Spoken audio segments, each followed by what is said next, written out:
So I see. I don't understand that. Why would you spend all that money on anything, and just be like, "Oh, we're not going to use it"?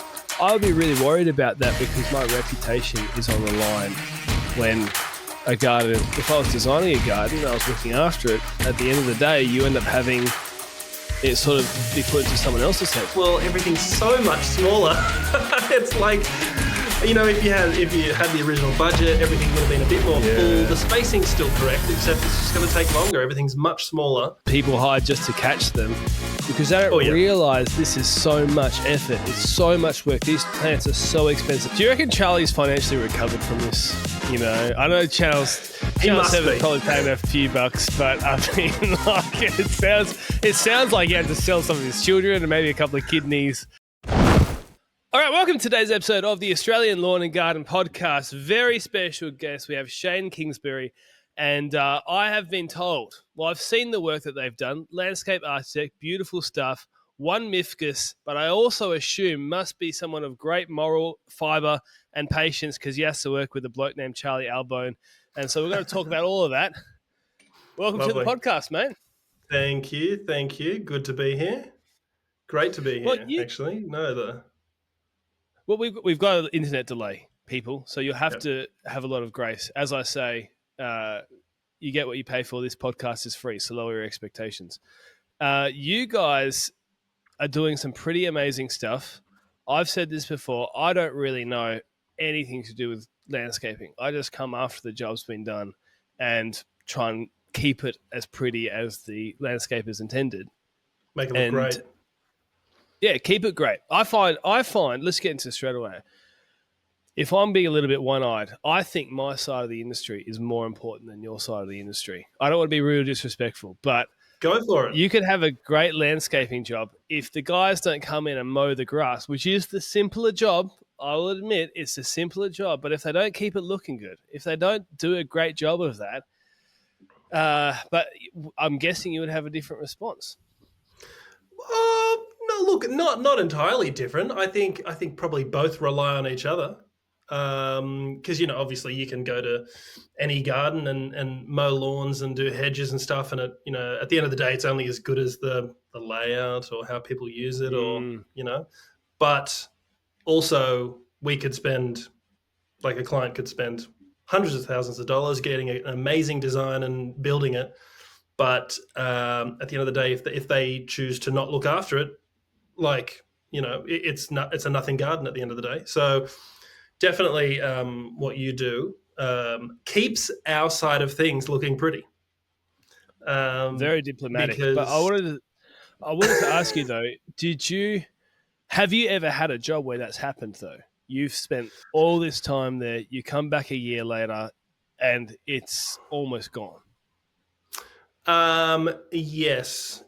In short, yes. Most of the time, our clients, given they're spending money to, get a design and get it built properly and everything, the vast majority understand what comes with that in terms of, ongoing maintenance and things like that. But when it comes to, design in general, of course, you get some clients that, and it happens with construction as well. Sometimes clients might go, oh, how about we, save a little bit on the overall construction cost because we want to do X or Y or Z ourselves, whether that's buying the plants and putting them in and all the hard stuff is done by the contractor, or whether it's, mulching or things like that, just to save a little bit at the end of the construction process. That does happen, but also, yes, we do go back and visit sites and keep in contact with our clients just to check in, see how things are going, if they have any questions or issues or something like that. We do often check in with our clients post-construction, whether that's 6 months, a year, 2 years, 3 years later, because obviously we like taking photos of our gardens as well, so we need to check in on them first. Sometimes, most of the time, they're looking fantastic, whether it's the clients looking after them or not. But sometimes we have gone back and had a look and gone, the wistringas have got away from them, or the lawn's got a lot of weeds, or it's failing in parts, and they really need to do a reno on it, or stuff like that. It's not major things that are like, it's not like we'll come back and everything's fallen apart or dead or dying or grown extra limbs that shouldn't have. But it's just more the little stuff that you're like, oh, that's a shame, or they really needed to. We've done one with a beautiful water feature, and we've come back and there was like algae growing through it, and we're like, hey, what's happening? And they were just like, oh, we just never turn it on. It's like, oh, what a shame. Yeah. So Right, I see. I don't understand that. Why would you spend all that money on anything, and just be like, oh, we're not going to use it? I don't know. It's like it's to be fair, I know a lot of people who buy the brand new Hilux or Ford Ranger and then never take it forward driving. It's like, that's a great comparison. Yeah. Yeah. So how do you feel about it then? Look, at the end of the day, it's their money. You know what I mean? And it's how they use the yard as well. True. Obviously, we don't specify things or design things that people don't want. So it's not like I go into every design going, we'll give you a water feature, and they have no intentions of using it. We only do that kind of stuff when they've specifically asked for it, because water features or pools or pergolas or things like that, they're quite a decent expense. So we only put in things of that caliber and degree once asked for. So to see things like that, just failing or underutilized and things like that, it is a bit, it's just a bit sad to see. But oftentimes, which is good, and especially in that case, there's kind of easy fixes as well. Well, not easy fixes, but there are fixes. So it's like obviously turning it back on, having a routine, kind of put a timer on it to make sure you're not manually doing it, because that's what they were doing. They were manually turning it on and off. And then they'd just forget, and it wouldn't go on for weeks and things like that. But also, just some, cleanliness stuff of draining it, redoing it, scrubbing it all, filling it back up, going from scratch again. But so things like that are fine. But in terms of the planting, obviously, if people aren't looking after their plants or hedges, or you're putting in with stringer balls or buxus balls or hedges and things, and you can kind of get away from them sometimes if they're not prepared to do the maintenance themselves, or haven't hired someone to do it. So things like that can get away from them, and kind of it's a bit harder to fix, if that makes sense. I want to say about before, you said there were clients who might save a few bucks by planting some of the plants. And as somebody who's been doing this for a while, that makes me nervous, because I don't think people understand how someone with a good eye with the same set of plants can make a place look 30% better by slight little movements. And definitely, yeah, it's super underrated. Oh, definitely. I feel like a lot of people think planting is it's like the easy side of things. And, I can easily spread mulch, or I can easily, dig a hole, put a plant in. But when you're putting probably like over 100 plants, 200, 300 plants in, depending on how big the site is and the design, digging holes it's not the greatest pastime, is it? So, and it's a lot. It's like, I was at a job that we've done recently in Bellevue Hill, and that one, I don't even know how many plants there are, but it was front and backyard, and it's a huge property that had to be split up over 2 different planting deliveries, and even then split up over 2 weeks of planting for the guys on site actually putting it in the ground. Like, I was speaking to the construction manager that we that we use on the, and especially on that job, Matt. I just said, what's the program of events for planting? Like, they're obviously not going to finish it all today. And he's like, no, this is like a 3-day job, just this one front entrance. So yes, it does make me nervous. And it's also about the longevity of the plants as well, because I feel like when it comes to construction, not everyone is well educated on the right way to plant a plant. It sounds easy, but not burying it so it doesn't get collar rots, and not putting mulch around it, but then dropping mulch on top of it, and leaving it stay there. And or planting it too high, or so there are little things that it's kind of common sense once you've been told, but I find that a lot of people still don't know how to do it. So that's what makes me nervous about clients doing their own planting, because you just don't have control over how they're doing Mm. it and if they're doing it correctly and if the plants are going to survive. Yeah. We had this site we looked after. It was a retirement village, 200 Mm-hmm. houses, big retirement village, right? And we came in there, and one year they had an irrigation issue, very hot, Mm-hmm. and very quickly, I reckon they lost a dozen magnolia trees that were not full trees, not established, right? I reckon they'd probably be 2 meters tall, a little bit taller Yeah. than me. So they were getting there, they're on their Yep. way. And we were like, gee, that's very surprising, because it wasn't months, it was maybe a month. And these trees Mm. just went. And they must have already been struggling. I don't know. Yeah. So we got to remove them. We start digging them out, completely pot bound. The plants had been in there for about 2 years, apparently. And basically, nothing had left the shape of the pot as it already was. Still wrapping around super tight. Just And strangling people don't itself. realize, they don't realize that this can happen. Like, Yeah. plants left in the pot too long, you get them on a discount. I mean, they can be revived. Not all of them means that's a useless plant now, but there's some work that goes Mm. into it. And I think they just took the Yeah. cheapest quote. The guy got the cheapest magnolias he could find, whoever it was, I don't know. Planted them Yeah. all out in tiny little holes. There was straight Yep. sand because it's WA, and Yeah. big heat wave comes, and Pretty hard. a dozen $200 trees, something like that. Mm. Yeah. It's a lot of them. It's a lot of trees to die in one go. That's not. It's not ideal.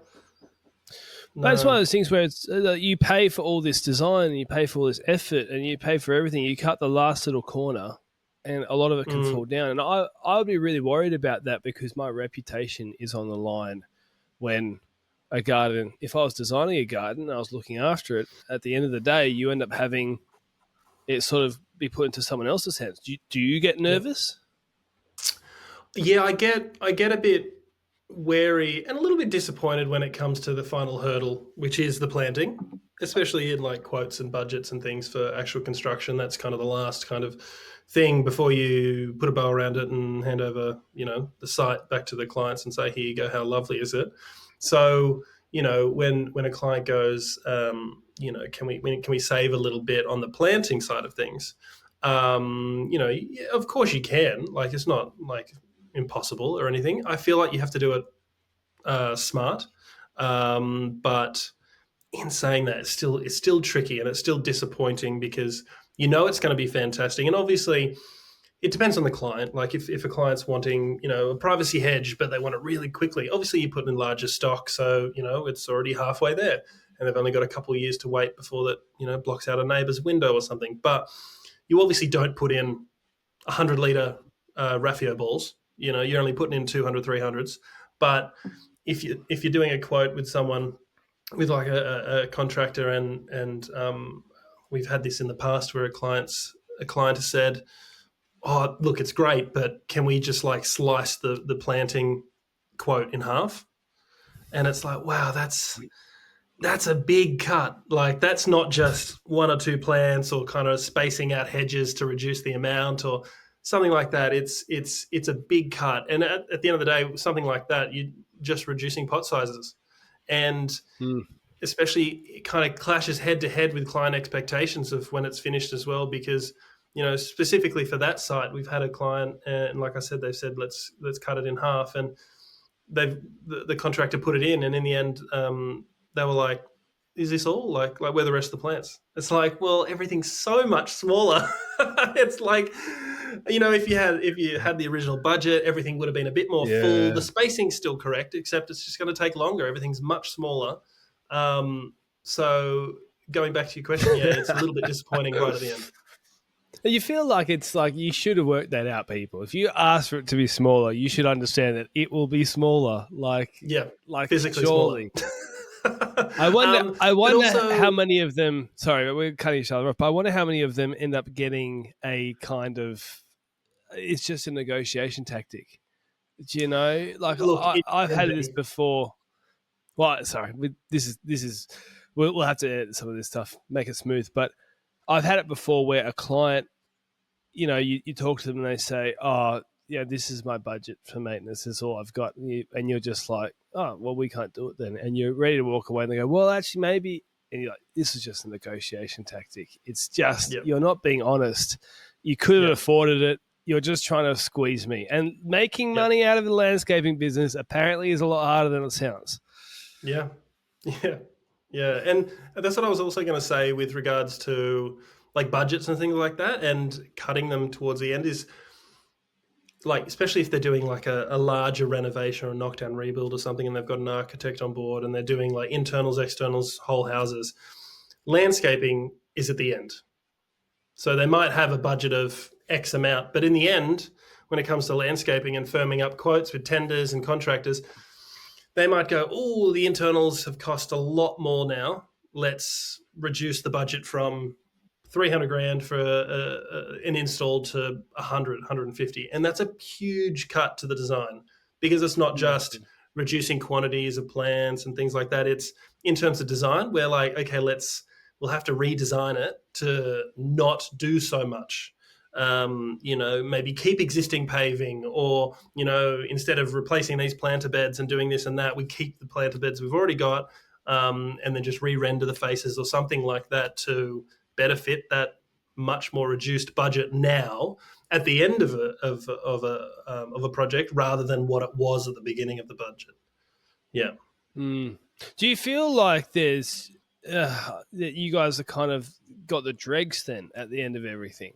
Everything else has been done, and you've got Yeah. whatever's left over. It does feel like that sometimes. Sometimes, not all the Mm. time, not all the time, but sometimes on the larger projects, it can come down to that, because clients have wanted to go with, better splashbacks or higher end appliances, or finishes or cladding or things like that, where it has eaten into the complete budget. And so when it comes to us, they're kind of a bit more. They have a bit more of a tighter rein on the remainder of what they Mm. have, and Yeah. which is fine and completely understandable.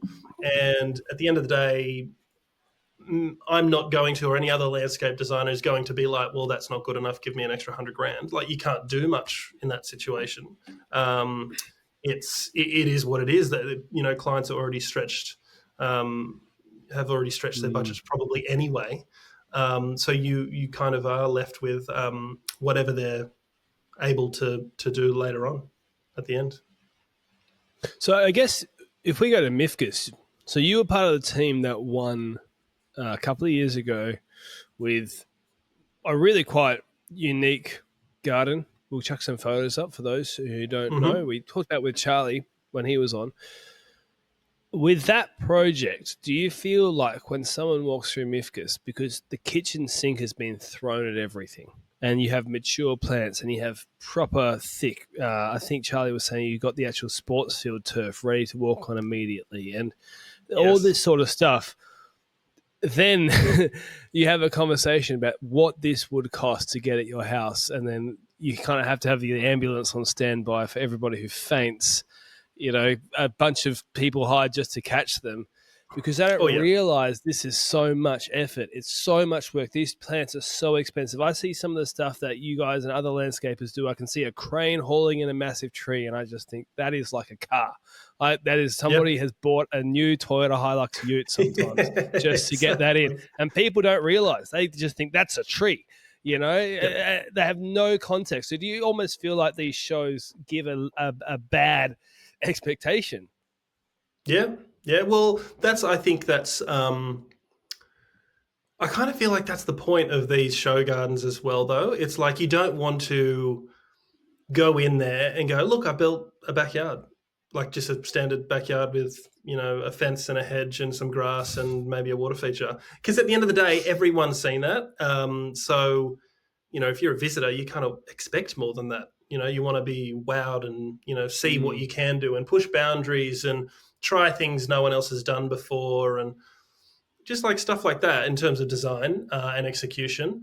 like obviously, like you said, you're putting in big trees, you're putting in mature stuff. So it's not like a standard client where you're putting in a 50 litre, 45, 75 litre tree. You're putting in a 300 litre tree, just for for these show gardens.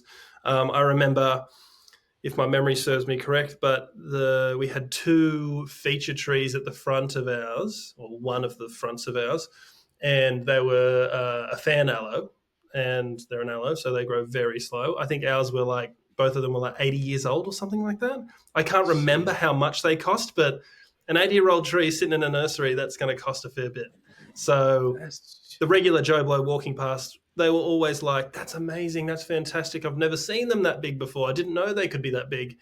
And they're like, "How much is it?" And I can't remember the price on like right now, but I remember telling people, and they're like, "Wow, that's crazy." Yeah, and it It is. is insane. It's the wow factor. It's the pushing boundaries. It's the doing something different and kind of inspiring and showcasing, the lengths you can go to when you build a garden.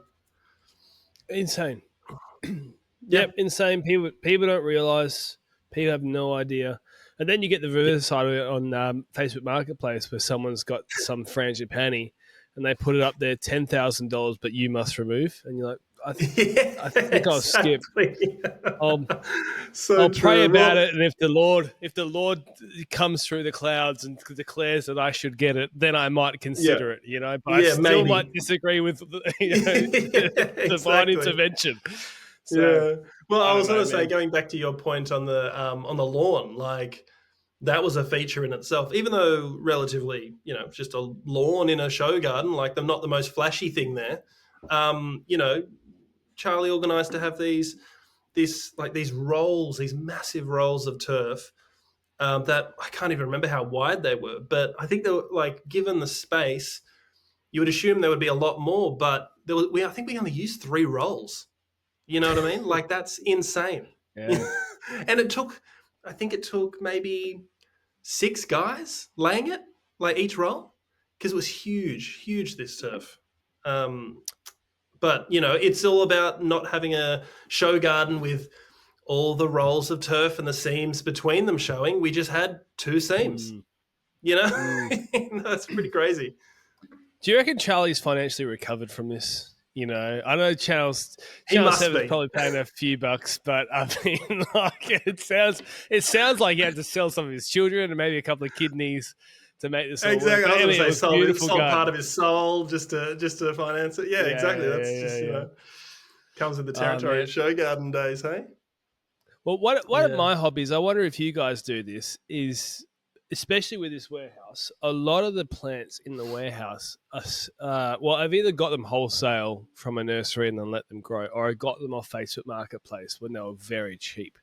And Mm-hmm. I love the challenge. There's something really enjoyable about buying a plant for $10 that's in a Mm-hmm. pot and is not getting loved like some of the ficus that are in here.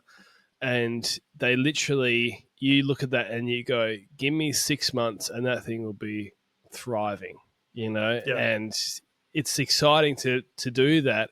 And but on a value side point, if you were planting that tree, you could make quite a bit of profit if you're putting that in Mm-hmm. your landscape design. So is that something that you guys do? Do you know people who do that? Is Um, that part of that world?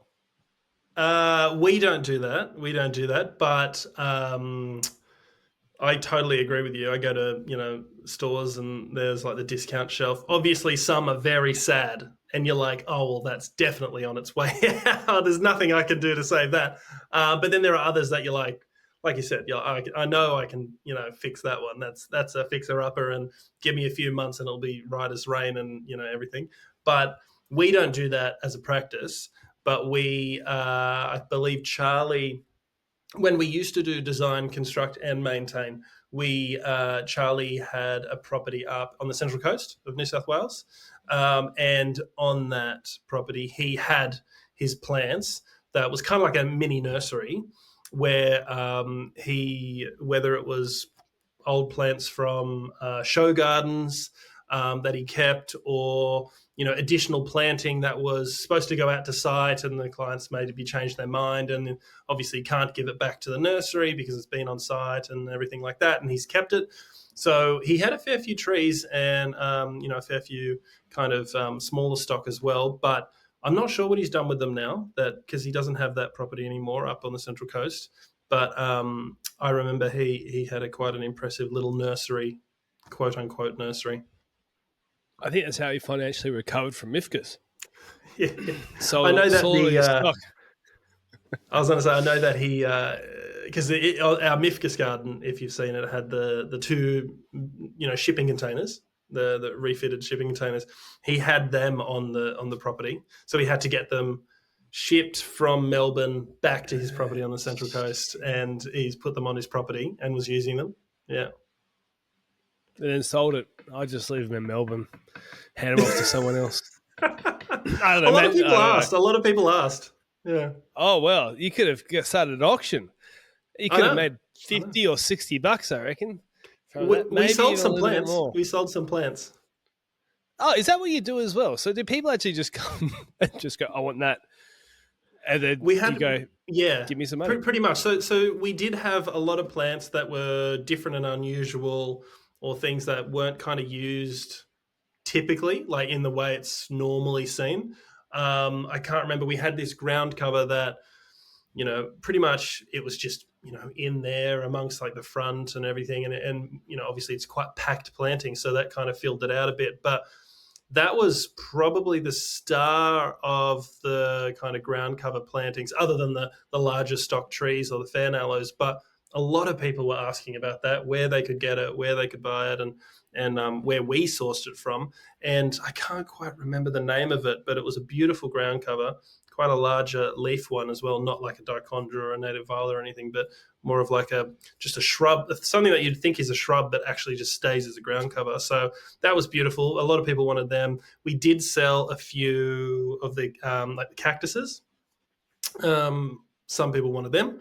Obviously, we could have sold them whatever they wanted, but only a handful, I think, we sold of the larger stock.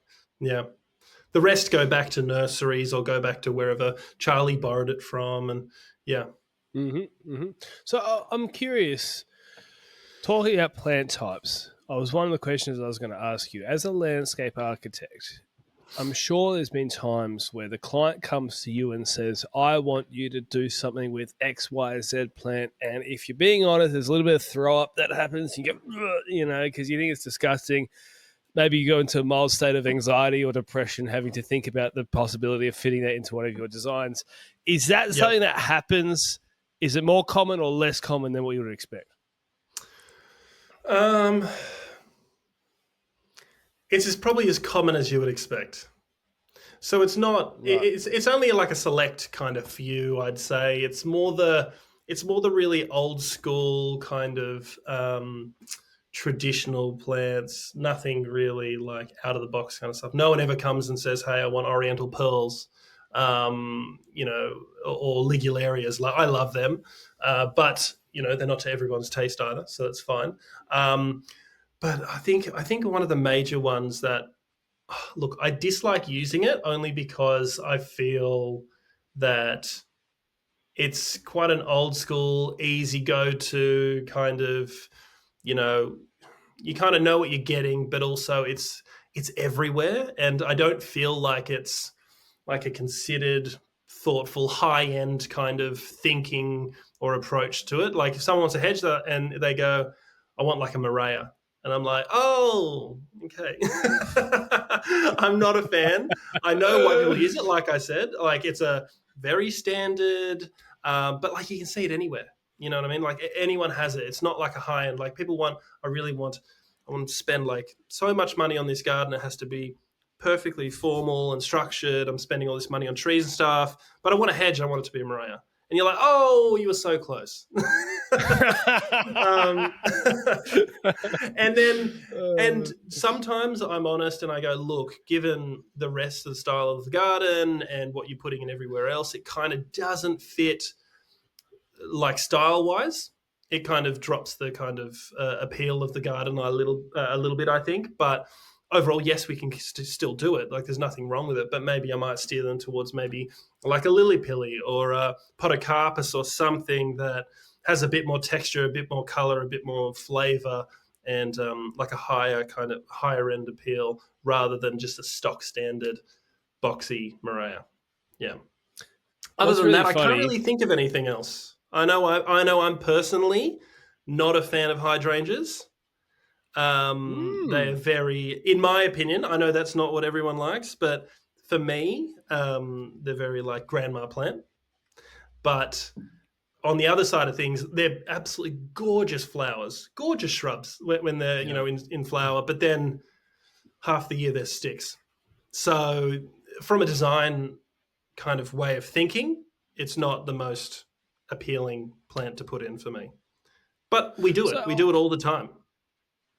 what I was going to say is what's really funny is being in WA, we're basically in a different country. We talk about this all the time, right? Like the climate is just so different. So Maria is harsh. not that common.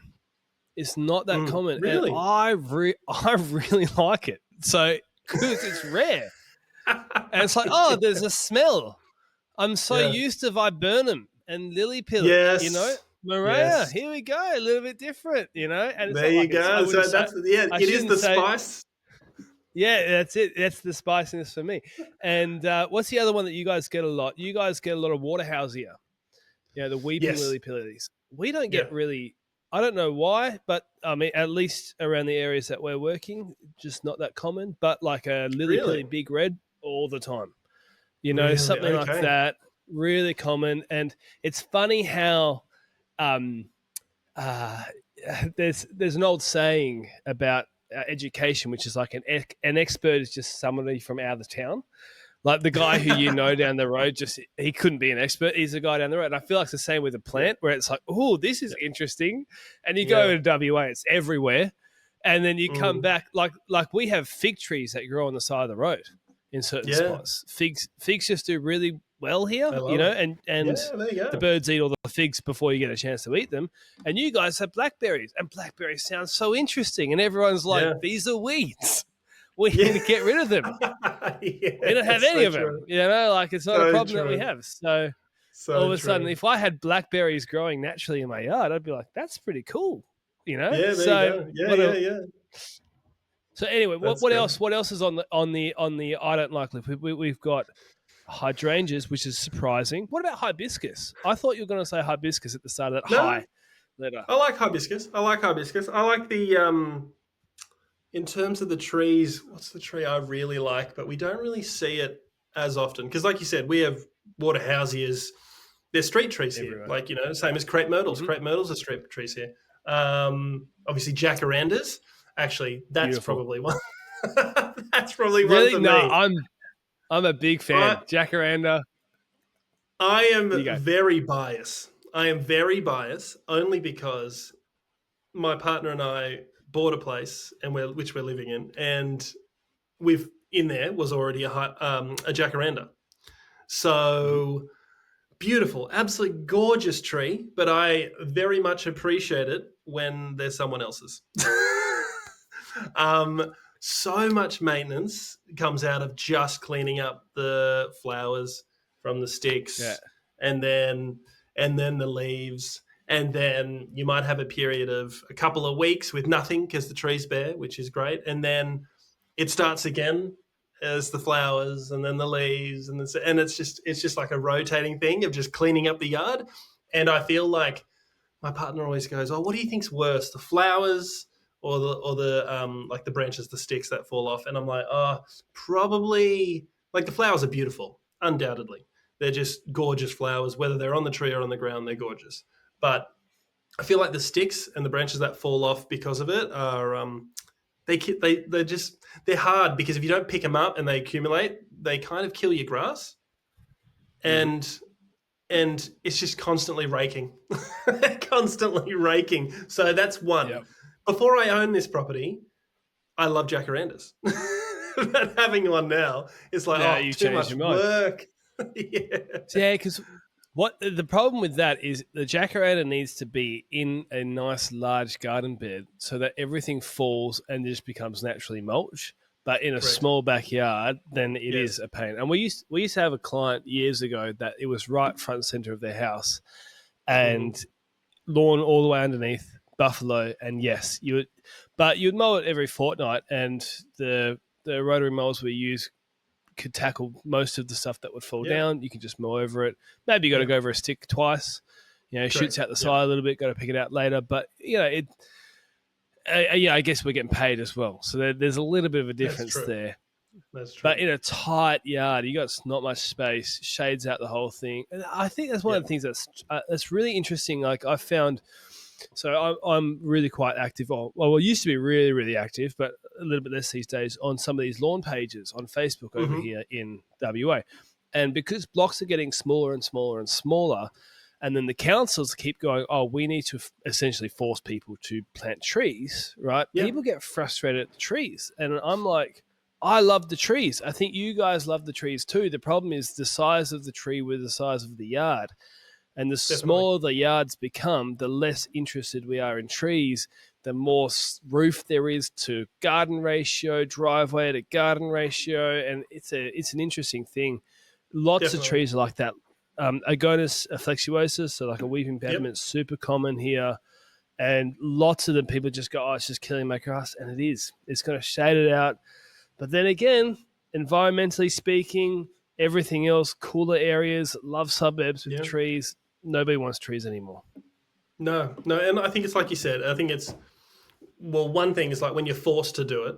And there's guidelines like whether you're True. building an estate or council or something. They're like one tree in the front, one tree in the back, or two or something like that, which is great Mm. on in theory, but it is difficult for a client when they're building in an area and they do have those requirements, but their front setback from boundary to front facade is like 5.5 meters, and then you got to put in a tree that's like as a requirement like 8 meters high.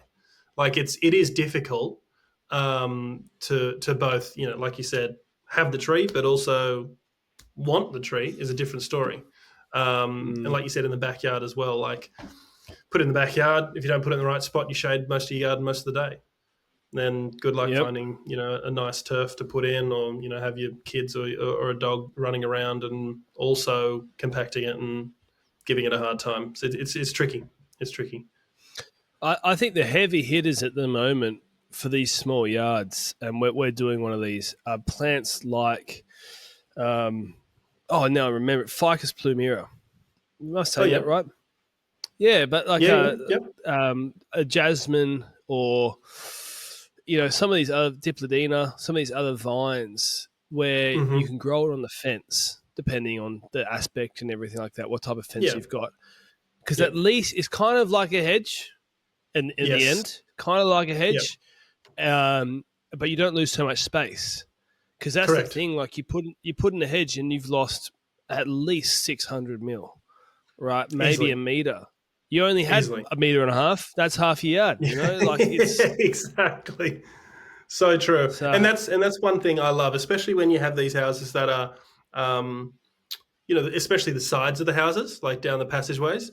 If you, which is great to have, like an architecturally designed house or a home builder house, and then there's a beautiful kitchen splashback window, but then 900 mil away, you're looking at a colorbond monument fence, and there's nothing you can really Yeah. do because like it's not like you can put hedges in. You still need access down there, and things like that. So growing a climber across the fence is the best way to do it. And my go-to in order to have the best kind of coverage in the quickest amount of time and not losing as much space, like the most compact, although it does determine what kind of fence type you have, is like you said, the Ficus pumila is the creeping fig. That's the my Mm. go-to. I have it at my house. It looks beautiful. It does take a little while to establish and you know catch the fence, but once Mm-hmm. it's on there, it just blows up, which is fantastic. It just gives you. It's Mm-hmm. better than looking at a fence. It just gives you something to look at that is green and Way better. lush all year round, and you don't have to worry about, like you said, losing space. And very easy on a timber fence. Different story on a colorbond fence, which you'd probably have to do like a jasmine or something with wires or a trellis. But Yeah, it's tricky. It's tricky when it's tight spaces. Yeah. Mm. So I'm doing both of those at a friend's house. So I got a friend who was a software developer, and he helped us with some early days Moquo stuff. And Mm-hmm. at the time, he was building his house, and we were like, let's just do a barter arrangement. You help us for a little bit, we'll help you get some plants and put them in the yard. Not a very Mm-hmm. big backyard. Took forever to build the house. So even though I don't think he's helped us for about 2 years now, I'm still. But no, so a long-term friend. I think I've known since we're teenagers. But Yeah. it was really challenging because it's like for the one time every 2 years, I've stepped into the world of actually having to think about some sort of landscape design. He comes to me, he's like, I love Mm-hmm. olive trees. I'm like, Mm-hmm. okay, we can kind of do that, right? Because you can raise the crown, still a bit of Yep. space. Yep. Then I work out this guy's close to 2 meters tall, right? He's a big guy. And the yard goes up a little bit towards the back, loves smoking his Mm-hmm. meat. So he's got a meat smoker on the back wall. And I get out the back and I'm 177. Like I'm right smack Mm-hmm. bang middle of people's height, right? So I Mm. can see over the neighbor's fence because of the angle, right? And I'm like, I have to put in a kind of hedge here. Mm. And I'm talking to him because he wants to be out here entertaining with people. The Yeah. neighbor is there, you know. Like if I gesture too violently, I'll knock his gutters off. Like that's how close it is. Yeah. And so what I ended up doing is getting a Pyrus aristocrat, Yep. Oh, and okay. because I saw people had done it where they had made it into a hedge but raised the crown and underplanted. Yeah. Yeah, they kind of And I like was like, bleached the that bottom of it. yes. And I Mm. was like, that's my strategy to try and make it feel a little bit bigger because the hedge is not all the Mm. way to the floor, but Mm. still be tall.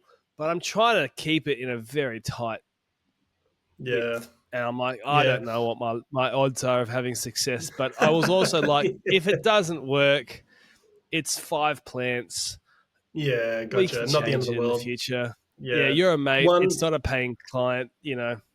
Yeah. I was going to say one thing. Haven't used the aristocrat. I've used the same kind of style, look, and everything. Is the Mm-hmm. Pyrus javelin, which is very straight up and down, very thin. Yeah, Yeah. yeah. I put one in at my place. It's taken a bit of time to get used to it and kick off, but it is now, and very narrow. I'd probably say it only gets to, I don't know, maybe 600 or 800 wide. Currently my own. I know it gets wider, but I'm pretty sure you can keep it quite tight as well. And it Yeah. is very long and thin. Yeah. I think I was looking for that, but there wasn't any available. I'd done Yeah. some research, like what's the skinniest ones out there, and they weren't at the nurseries. But then I'd also seen pictures of people who had done what I wanted to, and it looked pretty thin. You know, you don't have measurements, but you look at the photo and you go, they must Like, I respond well get, to the yeah. pruning. Yeah. But and also Yeah. one thing that tipped me over the edge is that the wholesale nursery was having a sale, and they were $50 each, and Oh, I was like, bro, what size? I don't even. They were 30 liters, but they probably should have been getting into the next size up. Which was Oh, what is the next nice. size up? It's not a It's like 90, is it? no, it'd be like a 400 mil. Yeah, Yeah, yeah, 40 but centimeter. yes, Yeah, or that's a right. 45. Yeah. So they were Yeah. getting tight. But they weren't pot bound properly. Okay. But I was like, yeah, for that deal, that's why I said to my mate, I was like, if it doesn't work, like we haven't spent a whole lot of money compared to how much these things usually cost. But yeah, they were Definitely. already, I reckon they were 2.4 high Wow. when we got Very them good. Very good. planted. Like they were almost at the gutter already. So I was like, there we Wow. go. We'll try it and we'll see what works. And Yeah. use my favorite plant. I was going to ask you, I'll tell you what my Yep. favorite plant is, and I want to see Yep. what yours is. But mine is, believe it or not, liriope is my favorite plant because as a maintenance guy, I don't have to do anything to it, and it just survives everywhere. And I'm just like, why can't more plants be like that?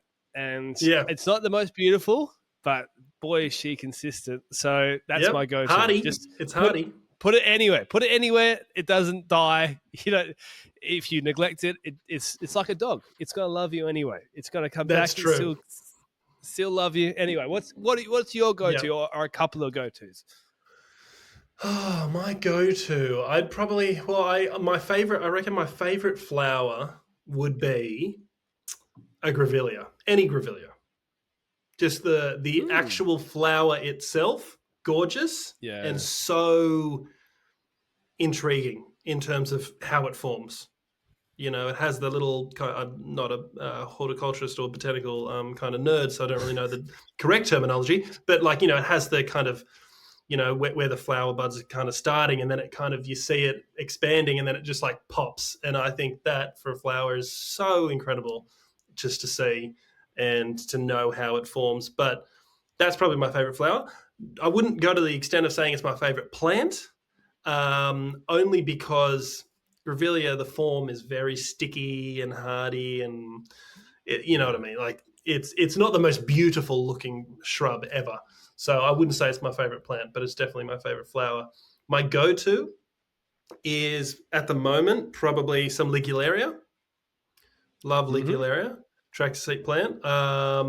Silver lady ferns, they're great as well, especially mass planted. Do love some penicetum. Um, yeah, probably those. Hey, and then ground covers, probably. I don't know. Maybe some I've got to native Google violet. this.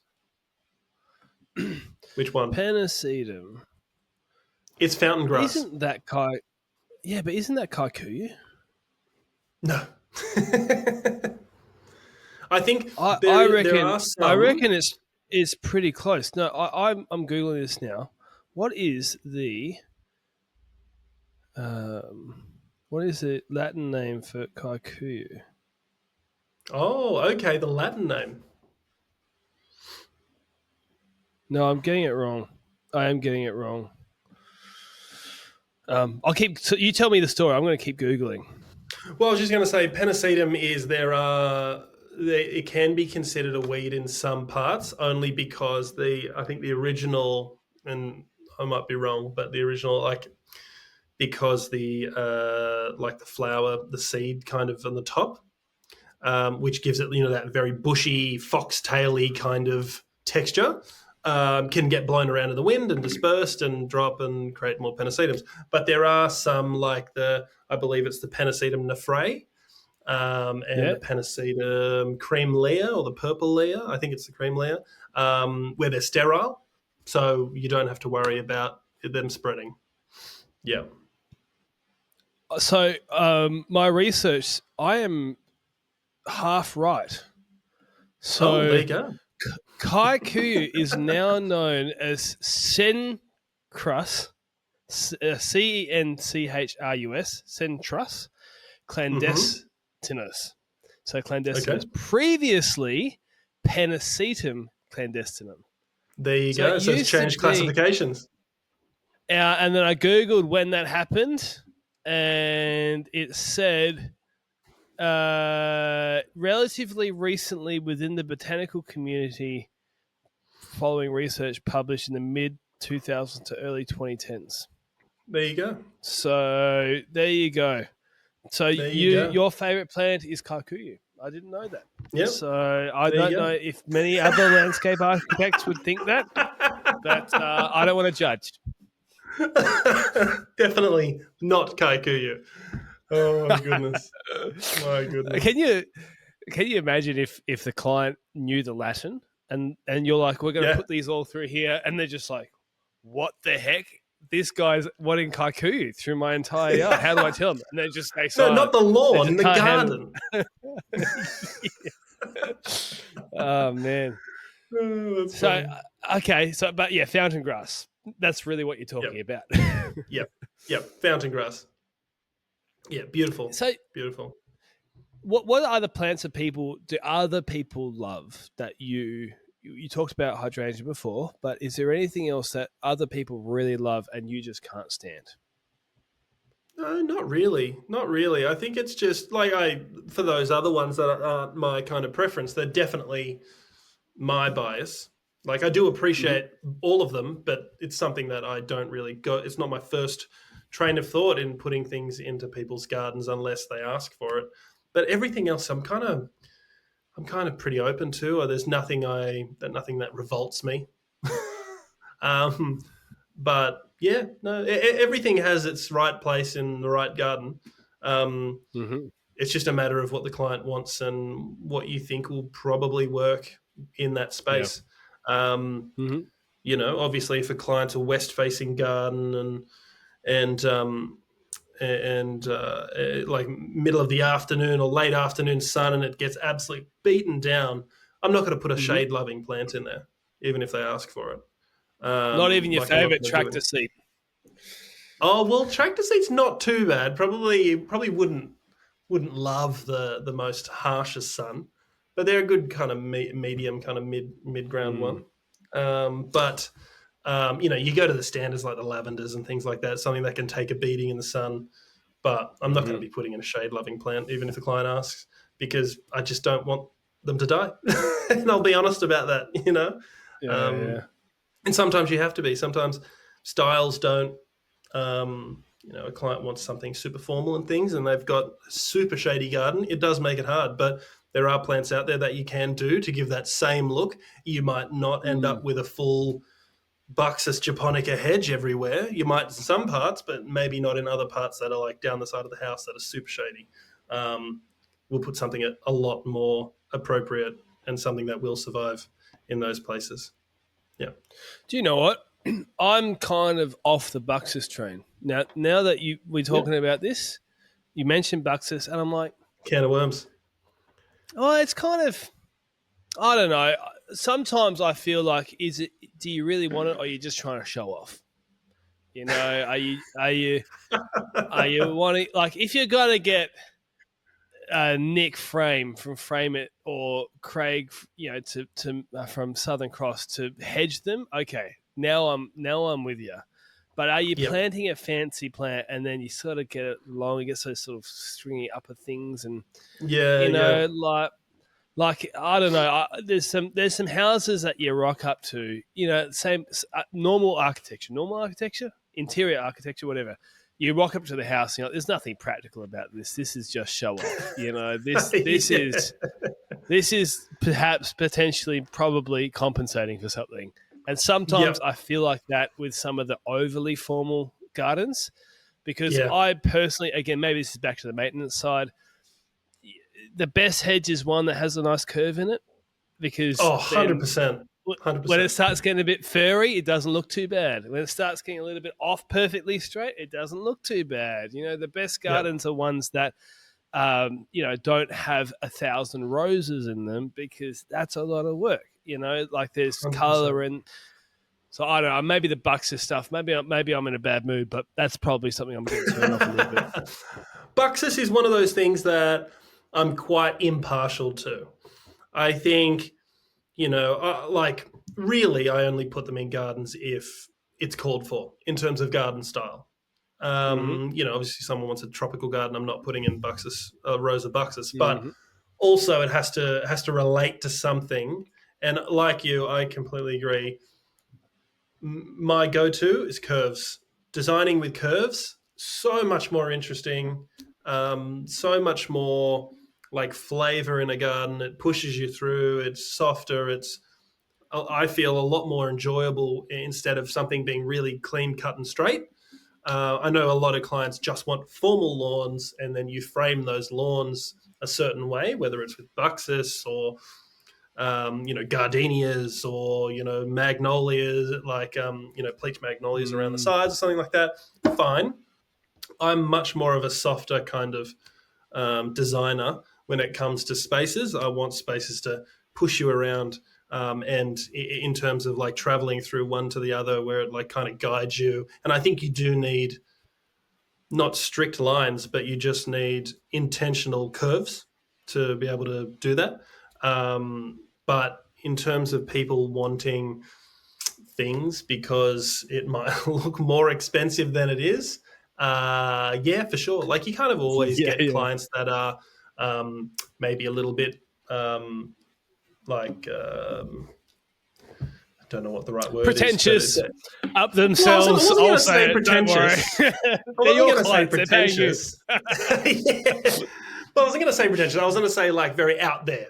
in terms of what they want and what they like. Obviously, you could be taken through a client's house. It's not going to be your cup of tea with the wallpaper or the type of tiling or the backsplashes and things like that, or even the artworks on the walls. But it's important to understand the client and what they kind of like internally, to understand how they want to use the space and how they see themselves using the space as well. But when it comes to certain garden types, I know Charlie is very much the English garden, a little bit of whimsy. So you might have some structured things overplanted with, some gaura or something like that, just to, sway in the breeze. And that's his kind of style, which, he has nailed. For me, it's a little bit looser and a little bit more multi-layered in terms of form, structure, and kind of lines, I think. But Bucks I'm pretty impartial. Yeah, I just also feel like a lot of people on the other side of things, a lot of people are scared of Buxus because they're like, oh, too much maintenance, where it's not the most craziest thing in terms of maintenance in a garden, really. Only if you have, only if you have rows and rows and rows of it, obviously, it will take time to clip them. But if you have just quite a modest lawn or a circular lawn or something, and it's framed with Bucks, it's not going to take you that long, really. And it's not like you're doing it every weekend. Yeah. No. And, I mean, battery hedges, pretty simple, but you got to keep on top of it. And that's the thing. Once it gets over the top, and if you don't have you can't let it go. Patience, or the back, to bend over that whole time. Yes. So, I mean, it's I have found what's quite interesting, common theme. You talk about Charlie having a style. You have a style. And I see this now where I used to think that as a landscape designer, you would have to be able to do everything. And, you do. And you'd be like, well, okay, well, maybe correct me on my assumptions here, because I was thinking you'd be like, I've got to design all these different styles and do all this different stuff. But then sometimes I hear like people go to a certain designer for their sort of, what would you call it, trademark, their style, their way of doing things. And sometimes it might be maybe copy and paste to a certain degree. We chuck in the kikuyu everywhere, because that's your favorite plant. I'm not going on record as that is my favorite plant. Mate, you said it. You insinuated. Mate, also, it's funny how the first people hated kikuyu already, so they had the brand name change from penis in the name. They had to get rid of that just to have a little bit of a marketing PR move. A little bit more dignity. It's still not working. It's not working. They tried though. Anyways, is it copy and paste, or do you actually have a lot of times where you're doing something that's way out of your maybe comfort zone or usual operating procedure? It's a good question, because I feel like no house, no garden, no property, no client is the same. So even if someone employs you for that garden style, there's always going to be challenges that you're going to face in terms of layout or levels or functionality or, access or pathways or construction or client expectation. Or it's always different. Clients might come to you wanting a style, and they might change their mind halfway through and go, actually, let's not do that. Like, let's do something else. So, for example, we had a client once, this is quite a few years ago now, but they said, would we be able to please have a Palm Springs garden? And so we were like, yep, no worries, great, heaps of that. That's like, we do that all the time. There was a pool, all that kind of stuff. Did that, did the design, did the layout, and got 3Ds done just to show them what the renders will look like. And he looked at it and he was like, oh, it's not really the style I wanted. And I was like, what do you mean? Like, that's nail on the head, Palm Springs. And they're like, no. We kind of, like, I can't describe it to you, but we went on a holiday, and it was all the gardens in Bali. And we're like, that is completely different. So yes, you can be one thing, things change, and that's fine. But we went back at the start and said, I have a style, but that's definitely the style I like and I really enjoy. It's not the style people always come to us for. Same as Charlie. Charlie can design any type of garden, but we both have our favorite styles. It doesn't mean that's what people come to us for. Yeah. Obviously, people do. Landscape architects, landscape designers do have one style or two styles, and people go to them seeking that specific thing because they can trust them that they'll execute that to what they want, and also they go, well, why would we go somewhere else when we know we'll get exactly that? So, like if you wanted Buxus and very structured, very like parterre kind of style garden and things like that, why wouldn't you go to Paul Bangay? You know what I mean? But also you could go to someone completely different that just does Australian native gardens. Fantastic. Like you wouldn't go to them saying, I want a rose garden. Like it's just, there's no point. So one of the things that I've noticed would be a faux pas, but not technically wrong, is you could have a house where the front and the back are completely detached. And maybe the back is really shaded or heavily shaded, more shaded. The front is completely open, right? You could, technically speaking, do a full sort of cactus, native, highly arid style at the front and full tropical out the back. And I reckon you would get a lot of hate. But technically speaking, that might actually be a really good way to solve those microclimates. Does that happen, or is the faux pas too strong that even if it was intelligent, you shouldn't do it? Look, I think at the end of the day, you can only do what you can do. So you're not going to be putting in a cactus garden in the backyard just hoping that it's going to last and survive. If you're in a full shade garden, it's a bit irresponsible doing that and thinking that it will work.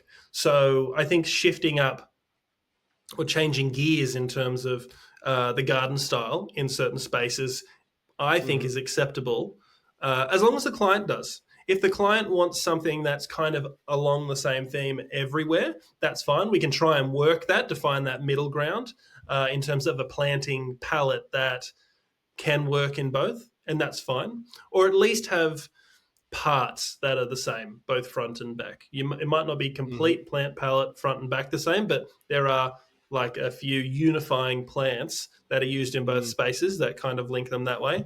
It also depends on how close it is, like how close these gardens are to each other.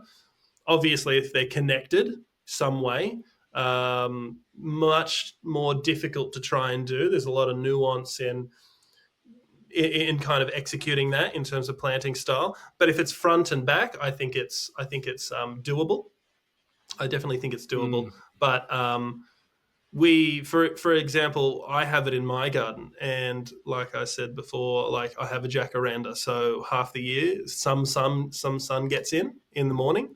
Some other times of the year, it's completely shaded on one side of my garden, and it's kind of like an L-shaped garden that wraps around the house. So one side, gets a lot of sun, like as a whole during the day. One side mainly shade, the other side western sun.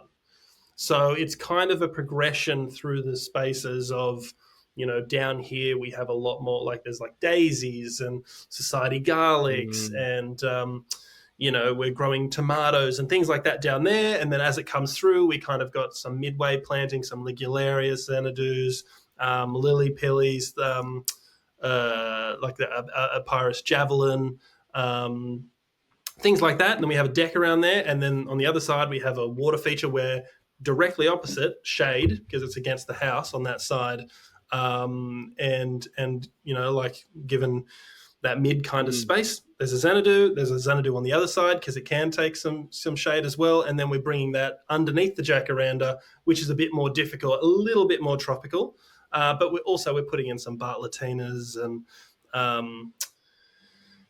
What else is there? Some more ligularias and just it's a way of kind of progressing one palette all the way through and not being like here is sun, here is shade. It's kind of what can we do to kind of blend both sides together and it not be such a stark difference. So I don't think it's a faux pas. I think if you did it right and you executed it well, like there is nuance in it, but I think you can do it.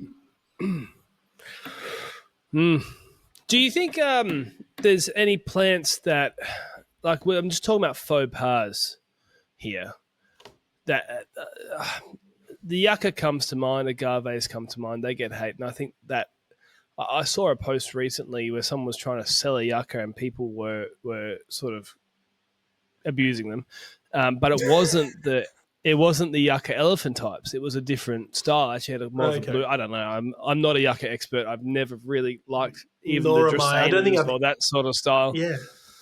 Yeah, I don't think I've ever put one in, to be honest. I don't think I've ever put a single yucca in a design. I've taken a few out. I have taken a few out. I don't doubt some it. of them have tried to take me out as well, as I'm mowing a lawn and the spine. And good thing I've always worn glasses. True. But so some of them, I think those ones are probably getting realistic hate. But I think like Elysium is one that I think gets a bad rap, but I think is actually quite a nice plant. It grows like a weed, which is kind of what's good and bad about it. Because it will get in your paving and then you got to clean it up. But then also you don't have to do anything. It just flowers and it's just there. And so it's kind of like if you've already got the whippersnapper out, just whip them out of the paving. But is there anything else that like is getting some hate that maybe shouldn't be getting hate? We're talking about ones that are getting love that shouldn't be getting love. But what are ones that are getting hate that shouldn't be getting hate? Oh, that's a great question. I feel like sometimes I feel like a lot of the ferns get more hate than the regular Joe Blow plants. Only because they can look a bit scrappy and messy and people don't like that really rough, loose look. Everyone wants the buxus and the balls and the pleached hedges and things like that and the nice clean grass and the lines. Whereas, like I said, if we're doing a shade garden, we're going to have to put some ferns in. It will be a looser look, but it will look beautiful. So I think a lot of ferns get some heat, like you said. Agaves do. I feel like agaves. I used to give them heat, but I've come to enjoy them. If that makes sense. It's a tricky. It depends which one. It depends which one it is. Yeah. Have you ever cut one with a chainsaw and regretted it immediately after? I have. Because it got all over my skin and I got blisters. So fair enough. Yeah, that's where this machete ban is a bad idea. I'll tell you what. Let's get political here. Machetes are really good at pruning certain plants, and that's one of them. Yeah, they do the job. I'll also be honest. I have an angle grinder and I have some flat bit of metal, and like if I don't know what the rules are, to be honest. We don't have any. We don't do that much with it. But just sharpen up a piece of steel and that's what I'm going to use to cut it. And if that gets me in trouble, I don't know what the world's coming to, because that is a better way of pruning than some other things. Yep. Quicker too. Beautiful. So, okay, agaves a little bit, depends which one we've got. I would also say I've said this a lot over the years, but kikuyu is actually pretty good in certain spaces. You've just got more maintenance, but it is a pain in the butt. And I actually think that, I mean, a lot of the stuff with lawn, people come to me and they're like, had cooch, it was terrible, right? I want to get buffalo. And you're like, cooch is not terrible. What were you doing? And I reckon what you're doing is probably what's made it bad. And I wonder if it's the same thing with other plants as well, where it's like it's getting a bad rap. It's because you haven't maintained it at all. Like what were you expecting? Do you get that in your world? Yeah, I feel like I feel like that is the case with some plants. I feel like it's more geared towards like the balls, like the buxus balls, or the Wistringer balls, or the Chukarum balls, or something that you have to maintain on a topiary level, where, especially if a client has said, I'm doing my own gardening, like I'm maintaining it myself, which is fine, but you know that there's a level of not difficulty, but maintenance there that is a lot more difficult than just deadheading and remulching once a year. Um, so then they're like, oh, I did that before, and I don't really want to do that much maintenance, and like I don't want to clip the balls all the time, and blah. And it's like, well, it's not that difficult. You just got to stay on top of it, because, like you said with the Buxus, it's you let it go a bit too long, bit leggy, and it kind of loses form, and so you kind of got to be on top of that. So there are some plants where, if it's not maintained right, of course, it's all about maintenance at the end of the day, really, when it comes to planting, and especially successful planting. Successful planting means that you're going to have to be looking after these plants semi-regularly. Like, obviously, not all plants require the same amount of, or same time dedication for maintenance. But obviously, you don't want to put in this beautiful flowering plant, and all of a sudden, we could say hydrangeas, for example, or even echiums. Echiums, like, they're gorgeous. They blow up really quickly, love a hot drink of the sun, and just gorgeous flowers, and then they die off. And you don't want to just leave them there with dead heads. And also, you don't even want to leave them there as their same shape. You want to cut them back, so next year you have the exact same blow up again. So a lot of clients are like, oh, I don't really want that. Had it in my last place, didn't do that great, or it looked ugly after the first 2 years. And it's like, yes, but you got to, similar to salvias and things. You just don't want to let them go. Or lavenders. Lavenders are hard as well when it comes to that. But it's a level of maintenance and expectation. Yeah, this comes back to the very first thing we started with, and I'm being a little bit facetious by saying that our side's more important. But it is, the expectation of a client, like as you're saying, oh, you just got to do this, you just got to do this. I'm thinking, or you could also just pay someone, and people, if they have an expectation of zero maintenance, Liriope, there we go, and maybe a robot mower on whatever grass you've got. Just Liriope across an entire landscape. That's it. Yeah. Zero maintenance garden. The only one in existence. Yeah. And you know what? I wouldn't actually mind that. I reckon when they got big enough as well. It puts me out of the job, but I reckon if you had enough of them and they were thick enough, it'd actually be quite a nice jump in. It'd be soft enough. You'd be embraced by the Liriope, and there might be a snake or six hiding in the very long Liriope. But no, but then if Liriope is the wingman to the star of the show, which is whatever tree or whatever you've put around it, and it fills up the space.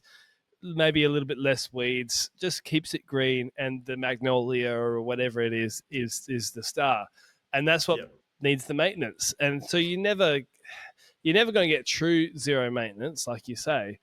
And I feel, I don't know, we've had some challenges this week, and it's really, I always know how valuable a great maintenance person is.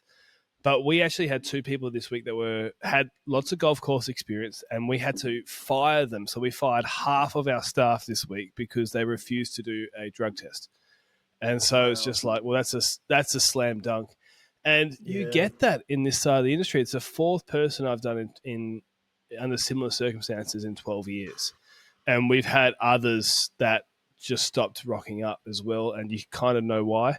And those were more casual roles, those other ones, but the four that we had were people who had some form of responsibility. And it's really hard to find people who can identify and solve problems in a maintenance way for a wide variety of plants. You can get the mower guy, a guy who can mow the lawn, trim the edges, do a clean job. As soon as you get into technical stuff, man, it's so much harder. And I had another post back to these lawn groups. Someone was talking about a job. There was a job that came up this week at a brewery where you could be a brewer and a gardener. And someone posted it saying, fantastic, what a great job. Pay range was 60 to 70 grand a year. And so all the comments were going like, does anybody live off that anymore? And I Yeah, it's chimed true. in and I was like, they do. That is this industry. And I just said, the reality is if you want a gardener who's paid 100 grand a year, which is kind of unfortunately what the world's come to with what is livable, if Mm-hmm. you've got responsibilities, if you're not Mm-hmm. 21 years old, if you're in your 30s, you've got some kids, that's what it is. Yep. Reality is what us, we would have to charge 150 to 200 an hour to afford someone in that price range, especially once you chuck a 60 grand ride on mower Yeah. and the Yeah. The the rest of the the overheads. truck and the trailer. And then you go to a yard and they go, I don't want to pay that much money. And it's like, well, which one is it? Do you get upset when the gardener's underpaid, and you also get upset when they give you a quote? With the clients that you're probably dealing with, they can't find people. It's very hard to find people who can do all those things and knows all those things that you notice. But then when they find the person and they give them the price, they're like, I don't want to pay that. And it's like, that's just the reality of our industry. Yep. How do you solve it? You probably can't, right? Mm. You're always going to have a bunch of people who are looking for gardeners that don't really exist. And if you're listening to this and you are someone who can solve those problems, feel free to raise your prices, because you're probably Mm. finding that there's not many people like you. I talked a while. What are your Yeah. thoughts on that?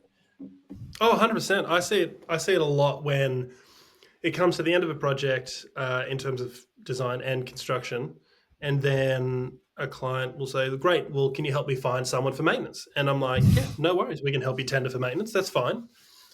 We have a whole bunch of people we've used in the past, and we know and have referred to a lot in our work. But it comes down at the end of the day, unfortunately, to price for people. Mm-hmm. It's easier to do three, four, five different quotes from different companies, and then a client will go, "Well, my friend, their guy does it for $80 an hour," and you're like, "Well, like all of these people can't compete with that. Like, I don't know what to tell you." You know what I mean? Like, if that's what you want to do, like obviously there's a lot of Mm, other hidden costs, like it's just rocking up once a fortnight or whatever. Probably doesn't include fertilizing, probably doesn't include looking at irrigation, probably doesn't look at yeah. waste removal or anything like that. But you do see it, and unfortunately, it's the client's whatever the client is comfortable paying with in the end. If it's the bloke down the street, then that's fine. It's up to them in the end. They're the ones spending the money on looking after the garden. We will still walk through the garden, the final garden, with the chosen maintenance team and say, this is what we want to have here. This is how high we want that. This is how we want it shaped. This is what we're looking for. This is how we designed it and the intent. So hopefully it just Mm-hmm. turns and not turns into something, but hopefully it evolves the way we've seen it Yeah. on that cheaper budget for them. I don't know if it does. I don't know if after the first year they get stung with X amount of variation costs in terms of the extras and over the tops that they have, or whether, why is my magnolia dying? Sorry, we don't have anyone on the team that's a horticulturist, so I can't actually diagnose what's wrong and how to fix it. Yeah. Those are the things that, Mm-hmm. like you said, it's hard to find someone that not just mows the lawn or clips a hedge, that can actually understand a plant or plants and know Mm. what's wrong, how to fix things, solve problems, come up with solutions for a varying range of things, or even figure out irrigation. We find a lot of maintenance people aren't that privy to irrigation. Yeah. So it is hard out there for maintenance stuff, I feel. You said this thing before, which is funny. You were talking about the grevilleas, and you said something about the lines of like, "Well, I'm not really a horticulturalist nerd," and it's this line that I find. So you bring irrigation up there, right? I don't feel like I'm an irrigation nerd, and then I realize that I probably know more than 99.9% of people about irrigation. Yeah. But my gap in knowledge to the people who are in the top 0.01% is huge. There's a couple of people out there who know magnitudes more than I do. Yeah. But it's such a weird thing that not many people know about, right? And Yeah. that's what you feel like with the plants. There's I went on the wholesale nursery here. So there's a nursery called Banara, which is actually it's the Oh, yes, biggest I know nursery that. in the country. There Yeah. you go. So biggest nursery in the country, and that's where we got, excuse me, a lot of our wholesale plants from. That's where Bunnings gets a lot of their plants from too, to be honest. And just a little interesting thing for you guys. You think, how the hell is the biggest nursery in WA? Well, it's because a lot of WA plants are pretty damn hardy. They're And very so hard. everybody likes them. So WA plants are very popular around the country. But I went on their website and there's 4,500 plants, varieties. How Yeah. could anybody remember all that? And how could it's just such a broad industry. And I have this sometimes where, um, like we talked about with the fountain grass. Like if you said fountain grass, I would have known it. And then you said Pennisedum, and I was like, Kikuyu? Like that's where my mind goes because I'm the turf guy, You're stuck you back in know. the And I didn't 2010s, exactly. I'm back. I'm old. I'm getting old now, you know. Um, but you have this. You can have extremely deep knowledge in this industry and still feel like you don't know much. mate. And and oh man, and then again goes back to hiring people. Yeah. The realities of finding great stuff, you know, and just yeah, I consider myself fairly knowledgeable, and then we have some guys who will work at a golf course for 7 years, and you realize like, oh, I know quite a lot more than you do, and I haven't worked at a golf course for 7 years, and it's I don't know. I don't know what to do. I don't know what to do with that. You know, like you said before, the client. You're like, I don't know what to tell you, client. It's like, oh, I don't. It's just Yeah. how the industry is. How do Yeah. you go finding staff? What's it like working on your side of the country and the industry? I feel like we have a lot more. I can't speak to that, but I feel like we have a lot more readily available people. Obviously, Western Australia, like you said, it feels like a totally different country. So, given like we're based in Sydney, so it's a hub. There's a lot more people going around. Hiring's not too bad. Hiring's not too bad. It's just finding what I find is the work we do in terms of design. You need a certain level of detail and an eye for detail, especially with the work we do working alongside like the builders and the contractors. Like they expect for you to tell them, like you can't just draw a pretty picture on a page, give it to a client, and the client goes, "Wow, that's beautiful. Let's do it." And then you give it to a builder, and the builder goes, "So what's the face or the step tread built out of? And how does that retaining wall match into the existing one? Or what's the detail here, or what stone cladding, and how does that capping work?" And you can't just, like I said, you can't just draw a pretty picture and see you later, get it built. You I feel like you do need, and coming back to the hiring, you need to find someone that has that level of detail, because you don't want to down the track be having the contractor message you every 10 minutes. Hey, what did you do for this? Like, what are you thinking about here? And like they're busy putting quotes together. You know what I mean? They need details. They need kind of solutions. And as we kind of all know in the design and construction and everything industry, like things change on site. Not like, all because you design it on a piece of paper one way doesn't mean when they start digging a hole, there's not a sandstone slab under there. Or True. there's, you can't put this here because there is, the plumbing's there, or something's here and we have to move that over there. Is that all right? But then that will change the design here. So you do need to have a level of detail and an eye for detail in order to be successful. And that's especially in our industry. And I think thinking on his feet, having solution kind of focused mentality is what we're kind of looking for when we're hiring as well. Um, you know, like it's hard Mm. because like I'm not going to say everyone can draft, but drafting is probably the easiest part. It's thinking of the design, it's finding solutions to things, or a client might go, Mm-hmm. "Oh, I love it, but maybe something different here about here and here," and be like, "Oh, how does that fit in?" Or what can I give you that's appropriate and I know will last, or something like that. So that's what we're looking for when it comes to hiring as well. Mm. Yeah. Mm. So I think you guys might have a little bit of an advantage though, which might be that Charlie's on TV every week, and there's a sort of what would you call it, a bit of brand awareness where if he puts out, we're looking for a gardener, it's like, okay, there's probably a few people there. Yeah. I feel like we have a little bit of that advantage, and we still struggle. Like I wonder, like one of my employees, it's funny. So this week, I'll tell you more of the story. We have no one working for 3 days this week now because we have typically we would have 5 employees. One of them's broken their finger, one of them's casual, right, and one of them's on holidays this week. And so the 2 that were left are the ones that we got rid of. So don't do drugs in the car, in the work vehicle, and then get asked for a drug test. Different story. But I was talking to one of the employee that's on holiday, and we were still understaffed before this problem happened. And I was like, "Do you know anybody?" And she's like, "Oh, I'll put a post out in my TAFE group." And she puts a post out, and the podcast is tiny compared to Better Homes and Gardens, but it's one of the bigger. It's probably the most listened to one in the niche, at least. Yeah, and someone in the group was like, "Oh, I listened to that podcast," and I was like, "That's surprising." That's surprising for me. And I still struggle to get people. So your normal businesses,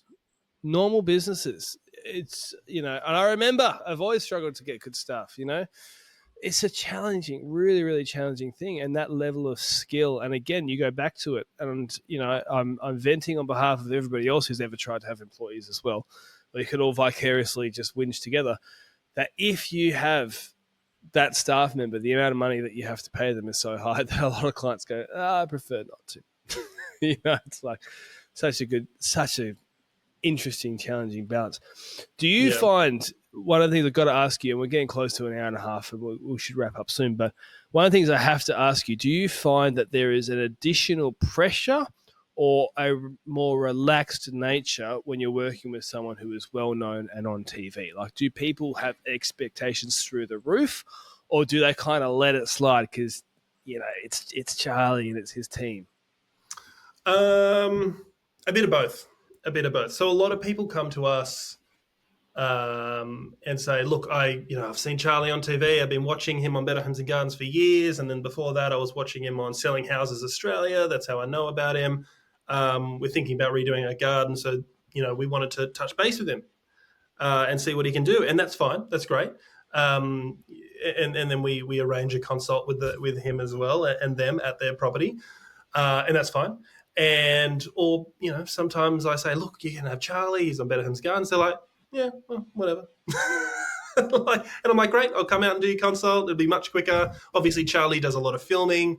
He's away a lot, whether it's for filming or appearances or things like that. So, his calendar's a lot more stretched than mine or someone else's is. So if you're fine with going with me, fantastic. Let's go ahead. I can book it in ASAP. Whereas if you want to go with Charlie, totally fine. But he will, it might be a few weeks before you can have that initial consultation, and that's fine.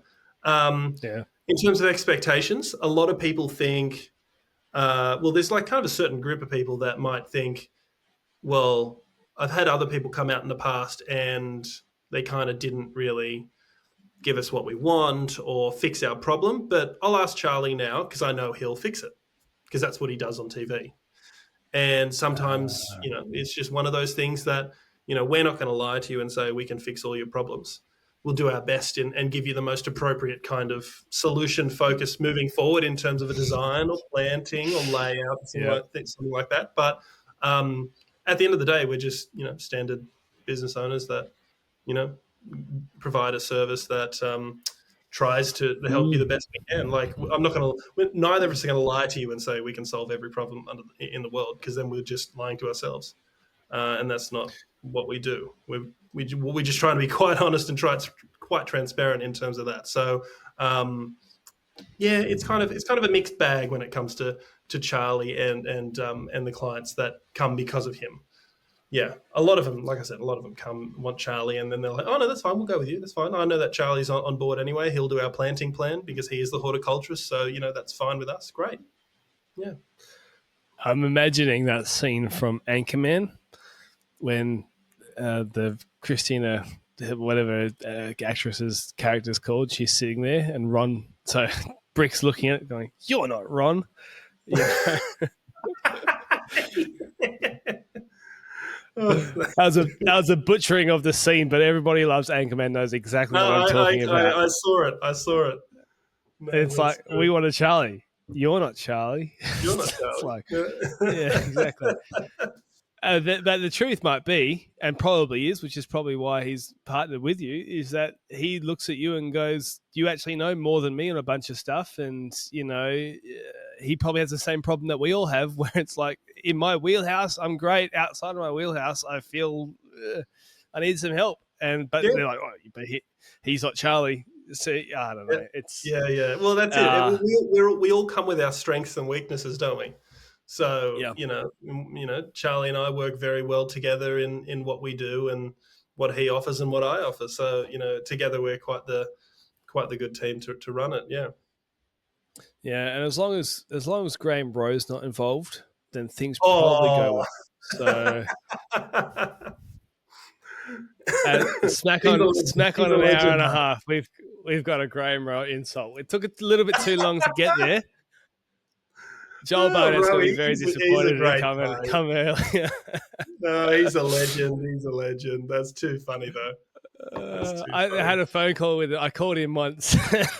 And he goes, "Is that the Joe Rogan of the lawn and garden industry?" And I went straight back, "Is that the B grade Graham from Better Homes and Gardens?" Secondary. The understudy. Yeah. Oh, that's too good. He's funny. People didn't get it. He was joking about me as well. That was a tongue-in-cheek compliment. He's great. He's a great bloke. He does help with our projects sometimes with some planting and things. So we utilize him as well. And I did actually call him for some advice the other week. So all's fair in love and war. That's right. We do think he's great. We should wrap this up, mate. But thank you so much for coming on. And if people would like some penis eatum in their garden and maybe a tractor seat plant, then you know who to contact. Thank you so much for coming on, mate. No worries. Thank you so much for having me. It's been a very good pleasure and great conversation. Yeah, you ask a lot of good questions that don't get asked quite a lot, which is great. I love it. Well, we're getting close to 200 episodes, so you'd hope that I would be getting something close to a good podcast by now, and it would be even better. People, I've got some meetings next month with some sponsors. It's almost Christmas, and those sponsors, part of what I've told them about is I need better internet. I'll tell them if you've made it to the end of the podcast, you're interested. The reason why the internet consistently sucks in here, people, is that you can't get NBN in this warehouse. And the only way to truly have reliable internet is actually have multiple internet sources. We've tried Starlink, we've tried antennas on the roof, and we actually need a very expensive multi-$1,000 option, which gives us Telstra and Optus and perhaps even Starlink at the same time. And that's why we keep having it. People, I've been listening to years. Yes, we tried. So anyway, we're getting some more sponsors to help us out with that. But good. Then there can be a little bit more free flow in the conversation. But thank you so much for coming on. Thank you, everybody who's survived through me and you waffling about all sorts of random stuff for a long time. Yep. I hope I helped you get through the day. Everybody, we'll see you in the next podcast. Lovely. Thanks for having me.